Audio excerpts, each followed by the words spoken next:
Economic Anthropology is special in that we only publish 2 issues a year. The first, released in January, is an open issue. The second, released in June, is a special issue tied directly to the theme of the Society for Economic Anthropology Spring Conference. We pride ourselves on a 1-year turnaround from initial submission to publication. Much of our content is published earlier and uploaded online as an early view article. For the open issue, a call for papers goes out with a January submission deadline. Those manuscripts that work their way through the review process are then published by the following January. If an author does not hear back from the journal in a timely manner, they are encouraged to contact the editorial office for an update on the status of their submission. The likely delay is sometimes caused by difficulties in identifying reviewers or getting reviews returned in a timely manner. The moral of the story, if requested to review by the editorial office, please agree. And if you have committed to completing a review, please submit it as quickly as possible, because there's an author on the other end waiting for the outcome. You're touching on something that I'm sure other editors will tell you. The review process is very difficult these days. Ideally, they should get a response back within 4 to 5 weeks. I try to get reviewers to get something back to me within 3 weeks. Needless to say, we're all busy and things slip off the calendar, but people generally do get back in a reasonable time. And then the authors themselves need to turn it around quickly when they get their feedback. They have, depending whether it's minor or major revisions, 30 to 60 days.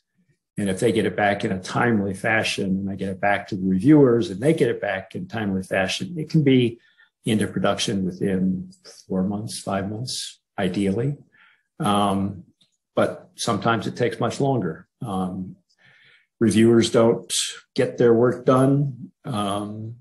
Sometimes a reviewer drops out entirely and I have to find a new one.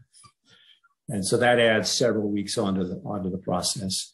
So I would say ideally for my journal, 4 to 5 months to get into production. Okay, so we have something called early view. So even if something has been accepted and the slated for the December issue, we can publish it in August or September as early view and note that it's slated. So that's something that we do so that those who are coming up for tenure or some kind of job related thing can list it. But we initially give reviewers 3 weeks and our system sends after acceptance.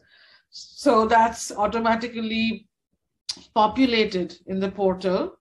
After 3 weeks, of course, some authors, especially during the pandemic, with all the childcare and the household exigencies, authors typically would ask for an extension on it. So then I would extend it. And at any point, if the author is welcome to contact the editor who they are corresponding with. So, as far we also pick editors for particular pieces, but they don't have to know who's doing it, but they'll eventually find out who they're dealing with, because we have 2 editors at Cafe. One is slightly senior and one is slightly junior, so new.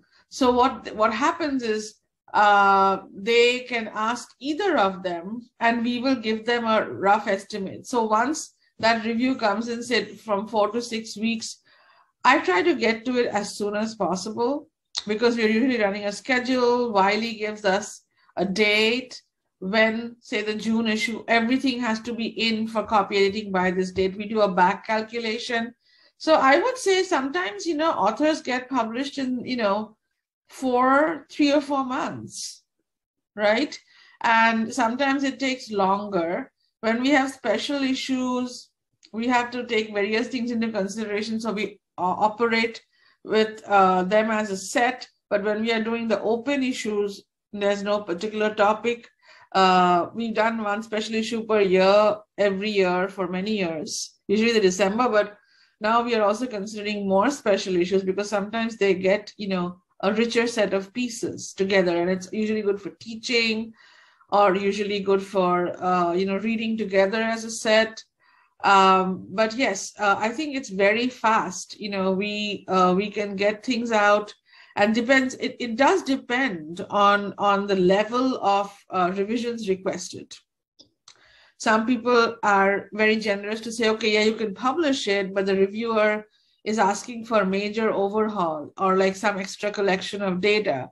In those instances, it can go up to a year, but I don't think we leave things around for longer unless and until there are exigencies on the part of the authors or some reviewer has taken too long. And sometimes, if the reviewer is taking too long, we send them a polite email saying, I'm sorry, but we have to maintain the schedule.